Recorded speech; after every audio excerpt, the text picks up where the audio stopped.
ये संघर्ष communist party का संघर्ष व्यवस्था के खिलाफ है। हमारी ये संघर्ष व्यवस्था के खिलाफ है और व्यवस्था में हमको क्या चाहिए हमने नारा दिया है और उस नारा पर आप लोग ही जवाब नहीं दिए हैं, पूरे कस्बे की आम जनता भी जवाब दिया है। और हमारी लड़ाई किसी व्यक्ति के खिलाफ नहीं है। ये लड़ाई हमने 10 तारीख को शुरू किया है और 8 सितंबर को उप जिलाधिकारी महोदय को मैंने सूचनार्थ दिया है और उस सूचनार्थ के आधार पर तमाम थानों के अंदर तमाम थाना क्षेत्रों में कार्यक्रम किया गया है और आज मुगलाबाद शाहपुर में हो रहा है।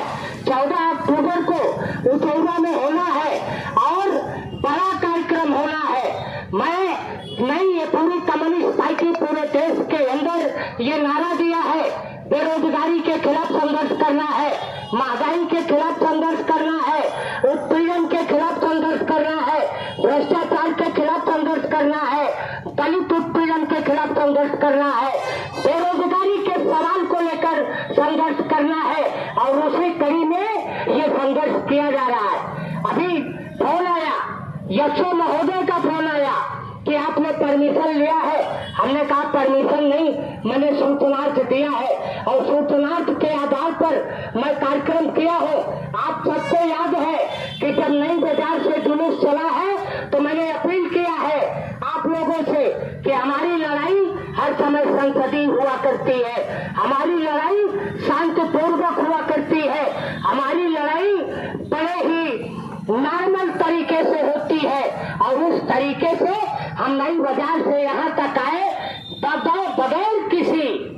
बगैर किसी टीका टिप्पणी के बहुत बेहतर तरीके से आप लोगों ने नारा दिया और यहाँ तक आए हैं। शांतिपूर्वक तरीके से हम अपनी बात रख रहे हैं। लेकिन मैं कहना चाहता पुलिस के लोग भी हमारे घर से हैं, किसान के बेटे हैं, मजदूर के बेटे हैं, हम भी किसान के बेटे हैं, मजदूर के बेटे हैं, वो भी नाग नौकरी पा गए हैं। 60 साल बाद रिटायर जो होगा 2004 के पूर्व में जो नौकरी पाया होगा उसको पेंशन मिलेगी। 2004 के बाद जो पुलिस वाले भर्ती हुए हैं वो पेंशन नहीं पाएंगे। 60 साल तक आम जनता की सेवा करेंगे, 60 साल तक सरकार के लिए ये दिन रात काम करेंगे और रिटायर होने के बाद उनको पेंशन नहीं मिलेगी। ये भी हमारा मुद्दा है। मैं कहना चाहता हूँ आप मुकदमा दर्ज करना चाहते हैं तो दर्ज कर लीजिए, लेकिन मैं कहना चाहता हूँ जब जौनपुर में कम्युनिस्ट पार्टी जब से स्थापना हुई है तब से संघर्ष कर रही है। बहुत मुकदमा हुआ है, बहुत होगा, उसकी चिंता नहीं है। मैं कहना चाहता हूँ कम्युनिस्ट पार्टी आम गरीब के लिए लड़ती है, किसानों के लिए लड़ती है, मजदूरों के लिए लड़ती है और उस नारों पर लड़ती है जो मोदी ने कहा कि हम अच्छे दिन लाएंगे, भ्रष्टाचार मुक्त भारत बनाएंगे, महंगाई खत्म करेंगे, 15-15 लाख रुपए प्रति व्यक्ति के खाता में जमा करेंगे, महिला उत्पीड़न खत्म होगा और पूरे देश के अंदर किसानों मजदूरों के लिए अच्छे दिन आएंगे। आज उसी अच्छे दिन के लिए हम संघर्ष कर रहे हैं। बुरा नहीं लगना चाहिए। मोदी जी आपसे मैं निवेदन करना चाहता हूँ, अपील करना चाहता हूँ, CID के लोग आए होंगे, मैं उनसे कहना चाहता हूँ कि आप इस बात को संदेश दीजिए कि आज कम्युनिस्ट पार्टी के सैकड़ों कार्यकर्ताओं ने बेरोजगारी के सवाल को लेकर संघर्ष किया है, महंगाई के सवाल को लेकर संघर्ष किया है और तमाम उत्पीड़न के सवाल को लेकर संघर्ष किया है और नौजवानों ने काम मांगा है। काम नहीं दे पा रहे हो तो बेरोजगारी भत्ता दो, संविदा कर्मियों को रेगुलर करने का काम करो, आउटसोर्सिंग कर्मचारी को समान काम का समान वेतन दो। हम ये बात कहने आए हैं। हमारी लड़ाई पुलिस के खिलाफ नहीं है, हमारी लड़ाई प्रशासन के खिलाफ नहीं है। और अगर आपने लड़ाई बनाया तो कम्युनिस्ट पार्टी हर समय हंसते हंसते एक्सेप्ट किया है और जब एक्सेप्ट हम करेंगे तो मुगलाबाद शाहपुर की धरती को लाल झंडों से पाट देंगे, जाएंगे किसानों के बीच, जाएंगे मजदूरों के बीच और जेल में भी जाने के बाद इंकलाब जिंदाबाद।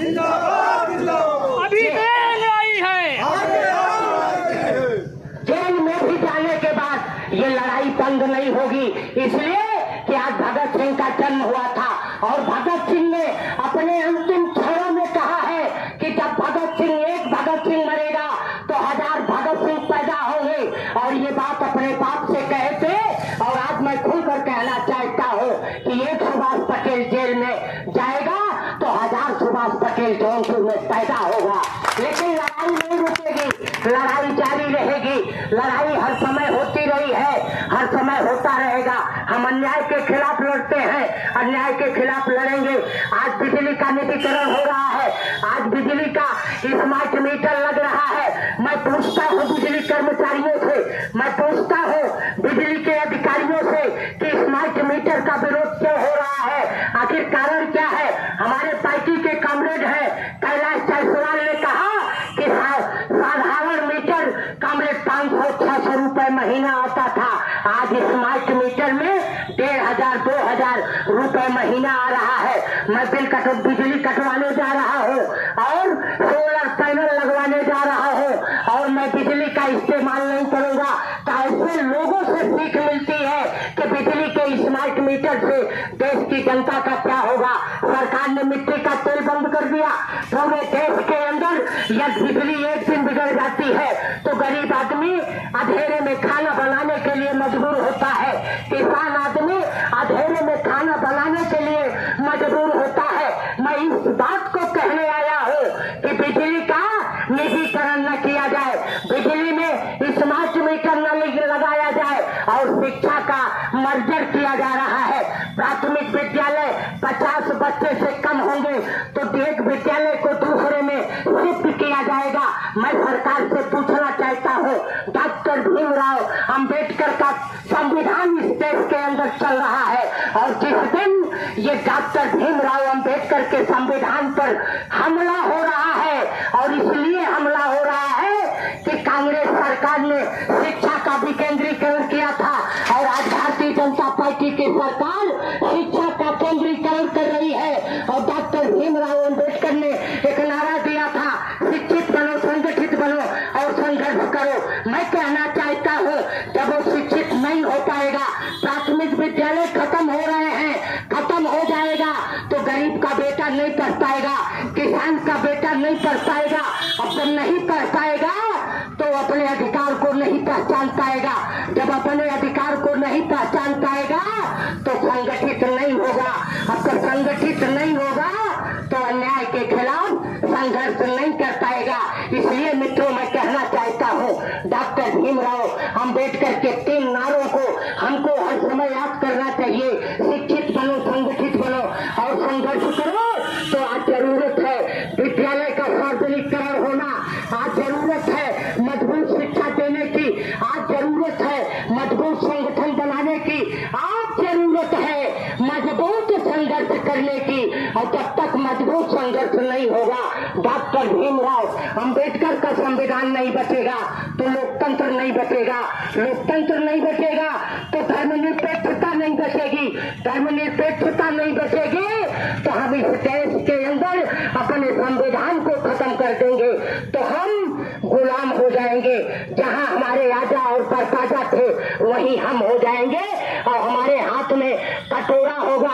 इसलिए मैं कहना चाहता हूं कि डॉक्टर भीमराव अंबेडकर के 3 नारों को याद करते हुए संघर्ष को तेज करने की जरूरत है। इन्हीं चंद शब्दों के साथ आप सबको लाल सलाम पेश करते हुए हम अपनी बात खत्म करते हैं। इनकलाब जिंदाबाद, जय भीम, लाल सलाम।